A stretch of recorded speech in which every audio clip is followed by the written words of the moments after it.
bangga menjadi alumni akuntansi Unsri. Karena dengan bekal ilmu yang saya terima di sepanjang perkuliahan, itu sangat saya rasakan bermanfaat dalam bidang pekerjaan saya yang sekarang maupun sebelumnya. Tahun 96 saya terpilih menjadi salah satu pertukaran pemuda Indonesia ASEAN Jepang, dan melalui program itu networking saya terbuka, mindset saya bisa out of the box, saya bisa keluar, dan yang paling utama saya punya banyak teman, Mbak. Punya banyak teman itu aset gitu. Assalamualaikum warahmatullahi wabarakatuh. Saat ini kita sudah bersama dengan Lumoing Mahdalena Sibarani, akuntansi 94. Jadi sekarang Lena akan sharing kisahnya sejak lulus sampai dengan sekarang.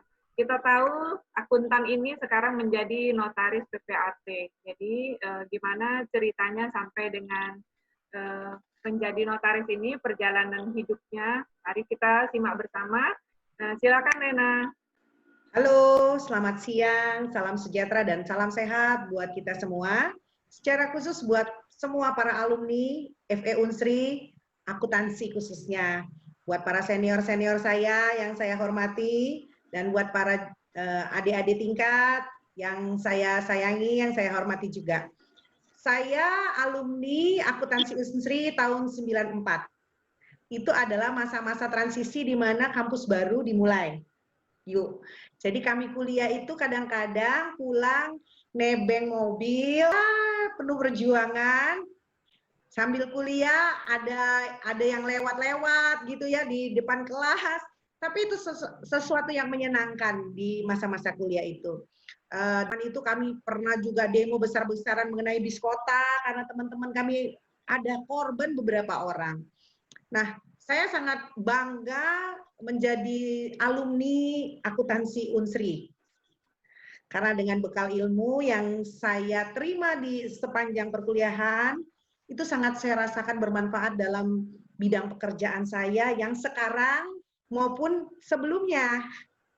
Karena saya adalah akuntan yang bukan membelot ya, yang muter nih usaha pekerjaannya dari core pendidikannya. Saya sekarang menjadi notaris PPAT di Kota Palembang. Tapi saya rasakan ilmu akuntansi itu sangat berguna dan menunjang dalam pekerjaan profesi saya sekarang. 96 saya terpilih menjadi salah satu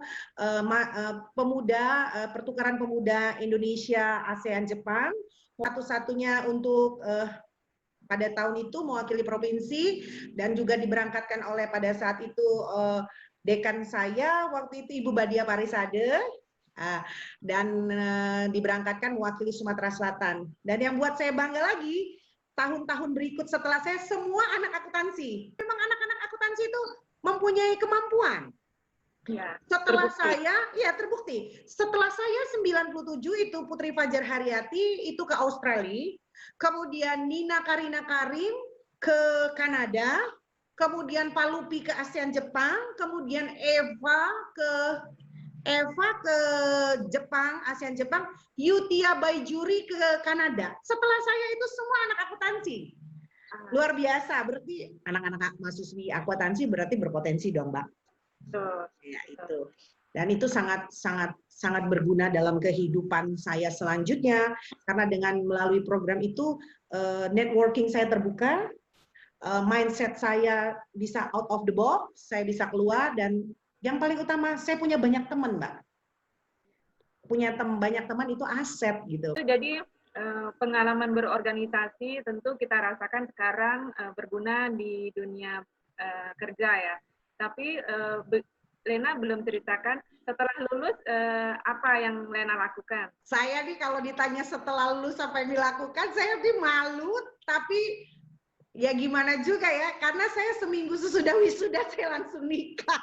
Itu jodoh. Jadi ijazah saya belum sampai, saya sudah dipertemukan Tuhan dengan jodoh saya. setelah saya menikah, punya anak, saya memulai pekerjaan saya dengan memulai usaha bersama suami saya. Kami memulai bisnis bersama dan sampai sekarang juga kami tetap lakukan bersama seiring walaupun saya punya profesi lain dan dalam masa itulah saya belajar bekerja, Mbak. Jadi jatuh bangunnya sebagai usaha ya udah saya rasain. Setelah lulus, Lena bangun usaha bareng suami. Ya. Terus akhirnya apa yang membawa Lena mempelajari ilmu hukum sekarang menjadi notaris?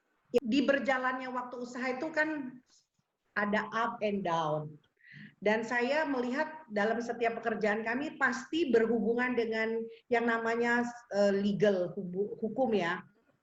Saya beberapa kali pengalaman mendapatkan hal yang baik menyenangkan, tidak menyenangkan, dan itu memacu saya harus belajar. Itu yang membuat saya tertarik sekolah. Lalu saya sekolah hukum, kemudian saya melanjutkan ke jenjang sekolah kenotariatan. Lena, jadi kalau sekarang Lena notaris, apakah masih menggunakan ilmu-ilmu yang kita pelajari waktu kuliah? Oh, yang namanya ilmu itu pasti tetap kepake, Mbak. Itu masih related sama pekerjaan sebagai notaris apa sebagai usaha yang tadi dirintis bareng suami? Dua-duanya kepake, Mbak. Terutama di usaha yang masih dijalankan oleh suami dan saya.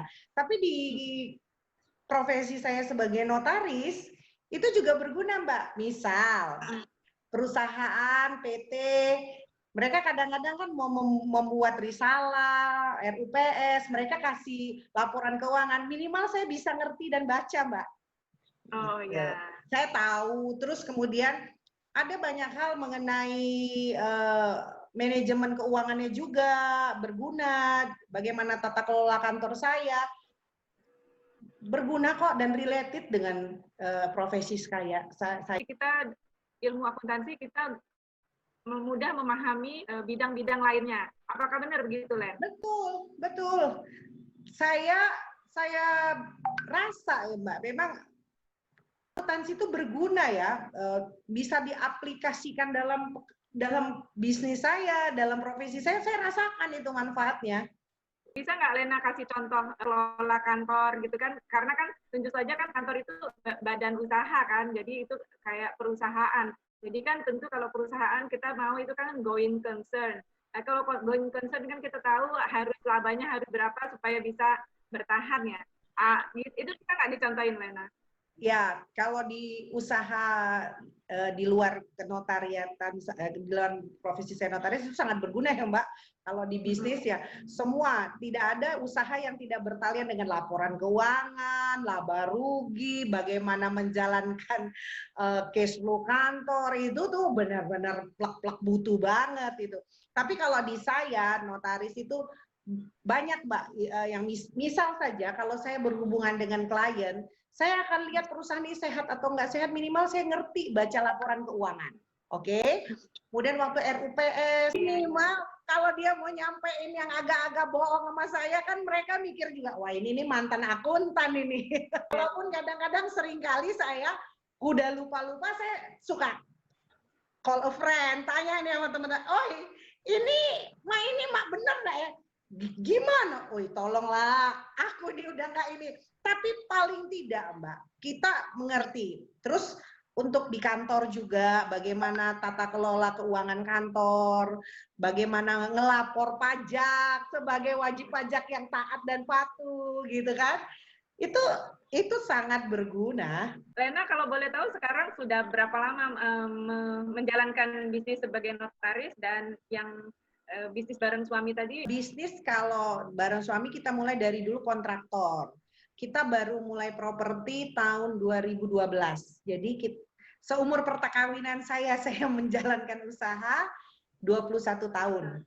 Tapi profesi saya sebagai notaris ini masuk tahun kelima. Boleh Lena kasih contoh apa yang paling berkesan di dalam bidang pekerjaan ini? Kalau di notaris, saya pernah punya pengalaman begitu dengan satu perusahaan yang pada saat itu sedang mengurus mengenai berkas-berkas legal mereka gitu ya. Dan mereka menyampaikan beberapa data keuangan gitu yang harus saya masukkan di dalam berkas-berkas legal itu. Nah, ini Yu Ayi, untungnya kita mahasiswa akuntansi. Nah, ini kok laporannya begini ya, karena rasonya zaman dulu tidak ya. Nah, jadi saya ngomong sama klien saya, Pak, apakah laporan yang diberikan data-data kepada saya ini sudah benar gitu kan? Iya Bu, maaf saya ini sedikit banyak tahu itu. Ini kayaknya salah Pak, bukan ini gitu loh. Nah, klien saya terkejut kan, loh Bu, kok Ibu tahu sih? Ya iya Pak, saya ini mahasiswa akuntansi Unsri Pak. Dan saya tamat, bukan nggak tamat. Walaupun setelah klien pulang, saya tanya sama teman-teman saya yang akuntan, ini benar, oh benar-benar. Masih ingat ilmunya yang diajar ke dosen. Jadi itu berguna sekali, Yu Ayi. Memang benar ya, kalau ilmu akuntansi itu mudah diaplikasi ke setiap bidang ya. Oh iya. Mudah memahami ya. Iya. Kalau di dalam dunia bisnis, minimal saya kalau staff-staff kasih laporan keuangan tidak berani salah. Ibu kita mantan akuntan, walaupun sudah banyak lupa, tidak berani. Minimal mereka sudah aware duluan, nggak boleh sembarangan. Itu lebih kepada tameng ya. Jadi kalau kita punya usaha, berarti ilmu kita ini melindungi kita dari percobaan-percobaan fraud ya. Minimal cegah tangkal duluan. Untuk pesan ke adik-adik mahasiswa yang baru mau lulus atau yang sudah lulus, itu apa? Jadi persiapan mereka untuk memasuki dunia kerja dan pesan-pesan selama bekerja itu mereka mesti bagaimana? Gitu. Ada yang mau Lena sampaikan? Baik, yuk kalau aku sih pesan sama adik-adik yang baru akan terjun ke dunia pekerjaan ataupun yang sudah. Jangan pernah puas dengan apa yang ada pada kita sekarang. Ilmu ya yuk, ilmu.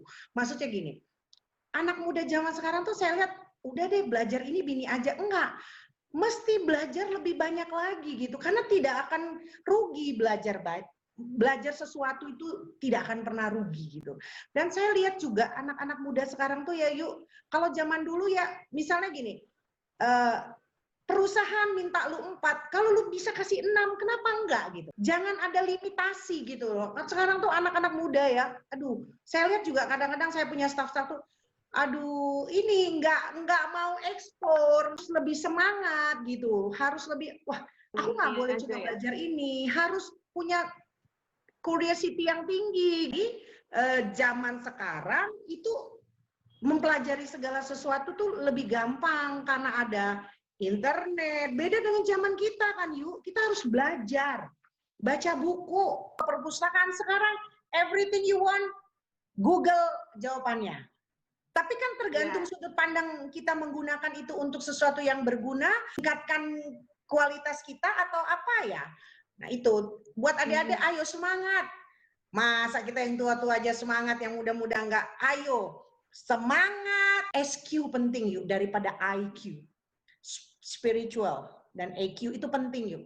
Karena saya lihat tuh orang-orang sekarang pinter aja, kalau SQ-nya nggak bisa. Terus dibarengin.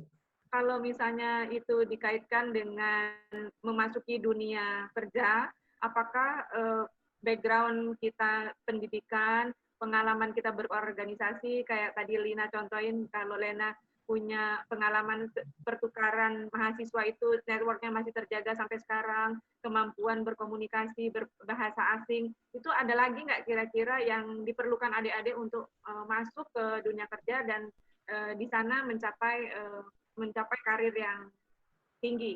Ya, betul yang seperti Ayu sebutkan tadi, kemampuan, personality yang baik, pengalaman berorganisasi, bagaimana membangun hubungan, itu sangat penting. Semua itu harus menjadi satu, lalu kita harus terus ingin maju, terus ingin meningkatkan kemampuan kita dalam segala hal, baik dalam kualitas pendidikan, mindset, tata krama, karakter, saya pikir ya enggak, itu penting. Lena, kan nanti adik-adik ini bisa banyak pilihan ya. Kalau dulu mungkin kita terbatas, referensi juga kurang ya. Kalau sekarang kan informasi sudah luas. Mereka memasuki dunia kerja tuh sekarang kan bisa sebagai karyawan, bisa sebagai pengusaha. Itu yang Lena punya pengalaman di bidang usaha itu gimana memulainya, Len? Ya itu yang kata Yu Ayi tadi, membina hubungan baik. Jadi dalam usaha itu saya pikir hubungan baik dan trust dari orang itu sangat penting, Mbak. Dari pertemanan yang baik, dari hubungan yang baik, nah saya bisa memulai usaha. Sebagai pemilik bisnis ya, tentu yang tadi Lena katakan, menjaga kepercayaan dan menjaga relation itu penting ya. Ya. Apakah itu harus dikembangkan lagi terus-menerus, apa menjaga aja network yang udah ada? Kalau network harus yang ada di maintenance dengan baik. Kalau kita mampu mengeksplor networking kita ke yang lebih luas sangat baik. Tapi yang utama yang ada di sekarang ini itu kita harus kita maintain, Mbak. Bisa disimpulkan ya bahwa sebenarnya untuk memulai bisnis itu lebih ke arah relationship ya, relationship yang dijaga terus-menerus ya. Ya, bisnis ya pertama ya kita memang harus punya apa yang akan kita bisniskan, modal itu penting juga. Tapi ya, punya modal tapi kita tidak punya networking, kita tidak punya hubungan yang baik. Sorry, contoh saya kayak suami saya kontraktor. Kalau kita tidak di-trust atau dipercaya sama supplier, kadang-kadang kita kan ngambil barang dengan jumlah yang besar, kita tidak mesti cash. Tapi itu dimulai dengan hal kecil, Mbak. Misalnya dulu saya ngambil material itu cash. Saya sampai 3-4 bulan, terus mereka lihat kepercayaan. Kemudian dia bilang, Bu, boleh nggak usah langsung cash. Berjalannya waktu, dia lihat, dia tes dulu, oh orang ini bagus. Dan sampai saat ini saya punya satu toko material yang sudah hampir 20 tahun saya langganan, itu ya udah jadi kayak saudara. Pak, saya butuh sekian ratus sak atau 1000 sak. Nanti bayar, kadang-kadang sudah jangan bayar dulu nanti aja. Nah itu kan karena dari hubungan gitu loh. Modal memang penting, tapi hubungan baik itu menjadi modal juga dan kepercayaan kalau menurut saya gitu. Lena, kita udah mau sampai di akhir, jadi pesan-pesan Lena untuk adik-adik mahasiswa yang mau lulus dan baru lulus untuk masuk ke dunia kerja tuh apa ya? Buat adik-adik yang masuk, jangan pernah puas dengan ilmu pengetahuan yang ada padamu sekarang. Terus kembangkan ilmumu, terus kembangkan kemampuanmu, terus kembangkan kemampuan-kemampuan yang ada. Jangan pernah mau stuck, ayo maju terus, semangat terus, belajar. Belajar itu tidak akan pernah rugi. Dan banyak bertanya kepada yang sudah melaluinya. Orang yang sudah melalui itu dia tahu, oh itu tuh begini gitu. Jadi buat adik-adik nggak apa-apa, tanya dengan ya senior, karena mereka sudah melalui fase itu dan mereka sudah pernah di sana. Kita juga nggak langsung lah Mbak, langsung wah berhasil jatuh bangun juga. Saya pernah bankrupt tahun 2009. Berjalannya waktu, saya akhirnya bisa bangkit dan saya tuh sempat 8 tahun menjadi salah satu kontraktor di Unsri. Saya bekerja sama dengan didukung oleh Ibu Oma, Ibu Badia, Kak Imut. Kita bergandengan tangan kemarin kita bangun bagaimana membangun Unsri waktu itu, Mbak. Saya berada di outsourcing waktu itu. Nah, itu saya rasakan itu hubungan baik penting sekali. Saya punya dosen-dosen yang dulu menjadi dosen saya, ternyata waktu di dunia usaha itu menjadi partner kerja gitu loh. Saya bisa partner kerja dengan Yu Oma, dengan Bu Badia, bisa duduk bersama sharing tentang bagaimana membangun waktu itu Unsri untuk di bidang pekerjaan saya. Ya, networking itu tidak pernah, hubungan baik itu tidak akan pernah rugi gitu loh. Kalau dulu dosen, pembimbing kita, terus akhirnya menjadi rekan kerja, itu menurut Lena itu semacam ikatan alumni yang harus dijaga, dilestarikan, digiatkan, betul nggak begitu? Betul, saya setuju yuk. Ini saatnya kita alumni-alumni, ayo kita saling bantu, saling backup untuk hal-hal yang positif ya. Saya merasa sekali alumni itu cukup signifikan ya. Saya pernah rasakan itu. Saya pernah rasakan, ini sorry agak panjang, saya pernah agak mandek dengan satu case klien saya. Lalu saya tahu beliau itu alumni dari mana. Kebetulan suami saya juga alumni dia dari sana gitu loh. Saya sharing kepada suami saya, coba nanti sekali lagi kalau kamu ketemu, kamu say hey, lalu kamu sebutkan salam ini. Ayo tahu apa yang terjadi. Itu kayak es meleleh. Oh, suami ibu dari sana. Oh, angkatan berapa? Oh ya, ya. Oh, boleh nggak saya ngobrol? Saya langsung sambungkan cerita, tutup. Iya mas, saya support mas. Oke mas. Wah, ini mantra juga nih nama alumninya gitu loh. Nah, maksud saya dalam quote ya tadi dalam tanda kurung yang positif ya yuk. Nah, saya mau kayak gitu juga misalnya ada senior-senior kita yang sudah di instansi-instansi tersebut dan lihat adik-adik kita yang memang mampu dan berkualitas, ayo kita tarik nih adik-adik kita sehingga regenerasi, sehingga ada gaung Unsri itu tetap bergema. Itu segitunya gitu. Tapi maksud saya dalam artian yang benar ya, bukan gara-gara satu alumni mengerjakan sesuatu yang salah itu nggak boleh. Ini maksud saya itu loh, dia ngerasa ada darah yang sama gitu. Jadi pentinglah. Kita perlu magic word, everything be change gitu ya. Dan maksudnya karena kita juga bukan melakukan, tadinya yang mentok kayaknya keras gitu ya. Oh, nah itu kan berarti itu signifikan sekali Mbak. Khusus angkatan saya ini ya 94 ya, feeling yang itu dapat kalau saya lihat di angkatan saya. Misalnya nih, saya tahun depan mudah-mudahan putri saya yang tertua lulus dari teknik kimia Unsri. Lalu ada salah satu alumni saya yang bergerak di bidang tambang, ngomong, saya bilang, duh tahun depan anak saya ini lulus nih. Ya cobalah bawa CV anakmu tua sama saya, kalau memang capable boleh. Nah itu kan maksudnya itu mengenai jadi atau tidak jadinya kan tergantung requirement-nya masuk atau enggak. Tapi menurut saya itu sudah membuat sesuatu yang bahagia, yang menyenangkan gitu loh. Pintu udah dibukain. Yes. Ayolah, saling tarik, yang tua tarik yang muda supaya bagus. Yang muda yang ditarik ini jangan malu-malukan, mesti berkualitas. Bank ya, contoh di bank kami pernah juga di satu bank waktu itu mau ngajukan kredit. Kepala banknya masih muda, baru dan aduh prudent banget dan tapi memang bagus gitu.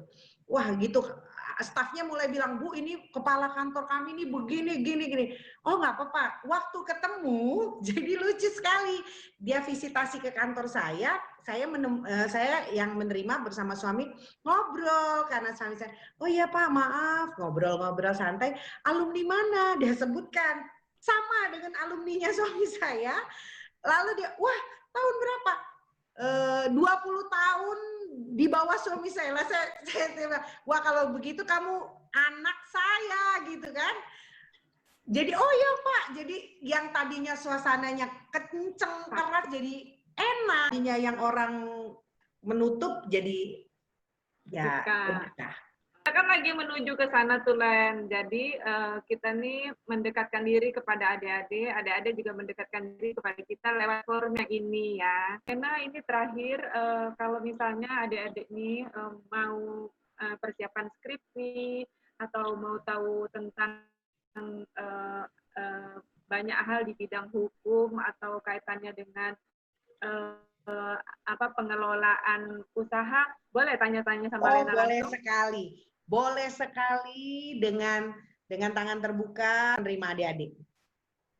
Lena, senang banget bincang kita sore ini. Lena sudah banyak berikan inspirasi ya dari bagaimana Lena beraktivitas selama kuliah, mengisi waktu dengan berorganisasi, terus menjaga network itu sampai dengan sekarang, terus itu berguna di bidang sekarang ya, bidang usaha yang Lena jalani sekarang. Kira-kira masih ada lagi yang mau Lena sampaikan?